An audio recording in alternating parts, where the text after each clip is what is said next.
छूला हुआ शिष्य। तेज हवाएं एजर ड्रैगन क्लैन की ऊंची पत्थर की दीवारों से टकरा रही थी। महान सभा कक्ष में सबसे शक्तिशाली साधक मास्टर रेंजी अपने शिष्य खाइरो के सामने खड़े थे।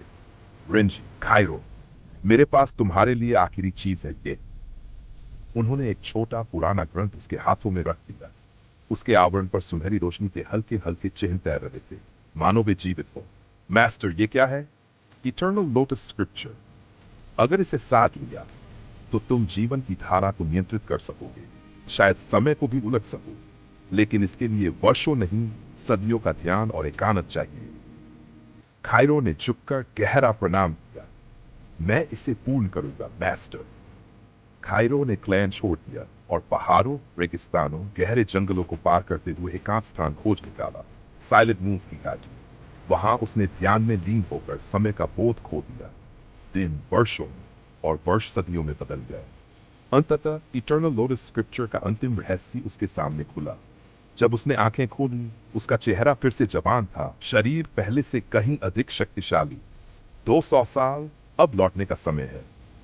एजर ड्रैगन प्लान के द्वार अब उसके सामने थे, लेकिन पहरेदारों के चेहरे पर पहचान का कोई भाव नहीं था। रुको, नाम और मकसद, मैं खाइरो हूं, मास्टर रेंजी का शिष्य। दूसरे पहरेदार ने उसे ऊपर नीचे देखा, फिर हल्के व्यंग्य में बोला, गार्ड 2, मास्टर रेंजी, वो तो हमारे पुरखों में से थे, उनका नाम लेने की तुम्हारी औकात? खाइरो के माथे पर शिकन पड़ी, लेकिन उसने विवाद नहीं किया और चुपचाप वहां से हट गया। भटकते भटकते वह शहर के केंद्र पहुंचा। उसे याद आया कि मास्टर रेंजी का एक पुराना मित्र यहाँ रेड लैंटर्न इन चलाता था। अंदर जाकर वह कोने की मेज पर बैठा और बुलाइरो, पानी और एक कटोरा नूडल्स ले आ। थोड़ी देर बाद एक युवती ट्रे लेकर आई। ये सराय तुम्हारे पिता की है? मैं हरुतो से मिलना चाहता हूँ, वह मेरे मास्टर का दोस्त था। हाँ, वो मेरे पापा थे, लेकिन आप उनसे अब नहीं मिल सकते। क्यों? क्योंकि वो अब इस दुनिया में नहीं। हेरो की आंखों में हल्का सा झटका उभरा। मुझे अफसोस है। युवती ने उसे गौर से देखा, फिर थोड़ी चुनौती के साथ पूछा, अगर आप सच में उन्हें जानते थे तो उनका पूरा नाम बताइए, जो सिर्फ उनके खास लोगों को पता था। युवती की आंखों में थोड़ा विश्वास आया। धीमे स्वर में उसने कहना शुरू किया, लेडी, सब कुछ ठीक था।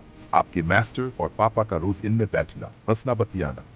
लेकिन एक दिन आपके मास्टर और उनके क्लैन में कुछ हुआ और वो पापा से लगभग 10 साल तक नहीं मिले। पापा बूढ़े होते गए। उसने गहरी सांस ली। फिर एक दिन कुछ लोग यहाँ आए। उन्हें लगा कि पापा के पास हेवन ग्रेड वेपन है, क्योंकि वो आपके मास्टर के दोस्त थे। उन्होंने धमकाया, तलाशी, और जब कुछ नहीं मिला तो हमला कर दिया। पापा ने मुझे पीछे के दरवाजे से निकाल दिया। मैं बच गई। लेकिन वो। कैरो चुपचाप सुनता रहा। उसकी आंखों में अब ठंडी लेकिन बेहद गहरी चमक